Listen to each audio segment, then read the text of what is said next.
ದೇವರನ್ನು ಗ್ರಾಮದೊಳಗೆ ಬರಮಾಡಿಕೊಂಡರು.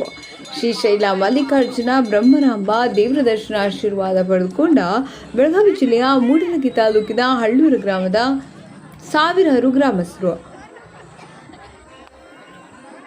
ಯುಗಾದಿ ಪಾಡ್ಯ ದಿನ ಶ್ರೀಶೈಲದಿಂದ ಬಂದು ವರ್ಷದ ಪದ್ಧತಿ ಪ್ರಕಾರ ಕಪ್ಪಲಗುದ್ದಿ ಶ್ರೀ ಮಲ್ಲಿಕಾರ್ಜುನ ದೇವಸ್ಥಾನದಲ್ಲಿ ಕೆಲವು ದಿನವಿದ್ದು ಗುರುವಾರ ಮುಂಜಾನೆ ಗ್ರಾಮದ ಶ್ರೀ ಮಲ್ಲಿಕಾರ್ಜುನ ದೇವಸ್ಥಾನದಲ್ಲಿ ಒಟ್ಟುಗೂಡಿ ನಂತರ ಶ್ರೀ ಮಲ್ಲಿಕಾರ್ಜುನ ದೇವಸ್ಥಾನದಿಂದ ಆರತಿ ವಿವಿಧ ವಾದ್ಯ ಮೇಳದೊಂದಿಗೆ ಶ್ರೀಶೈಲಕ್ಕೆ ಹೋಗಿ ಬಂದ ಜೋಡು ಕಂಬಿ ಮಲ್ಲಯ್ಯ ದೇವರನ್ನು ಹಾಗೂ ಭಕ್ತರನ್ನು ಗ್ರಾಮದೊಳಗೆ ಹಿಂದಿನ ಸಂಪ್ರದಾಯ ಪದ್ಧತಿ ಪ್ರಕಾರ ಗ್ರಾಮದೊಳಗೆ ಬರಮಾಡಿಕೊಂಡ್ರು. ನಂತರ ಮಂಗಳಾರತಿ ಮಾಡಿ ಭಕ್ತರು ತಮ್ಮ ತಮ್ಮ ಮನೆಗೆ ತೆರಳಿದ್ರು.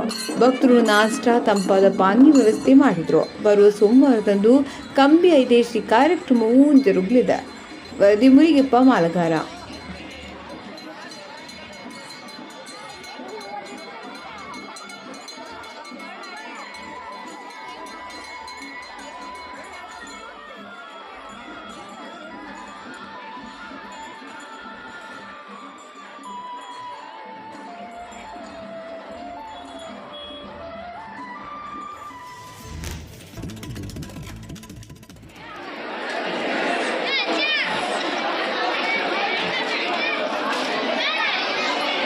ಶ್ರೀಶೈಲ ಮಲ್ಲಿಕಾರ್ಜುನ ಬ್ರಹ್ಮರಾಂಬ ದೇವರ ದರ್ಶನ ಆಶೀರ್ವಾದ ಪಡೆದುಕೊಂಡ ಬೆಳಗಾವಿ ಜಿಲ್ಲೆಯ ಮೂಡಲಗಿ ತಾಲೂಕಿನ ಹಳ್ಳೂರು ಗ್ರಾಮದ ಸಾವಿರಾರು ಗ್ರಾಮಸ್ಥರು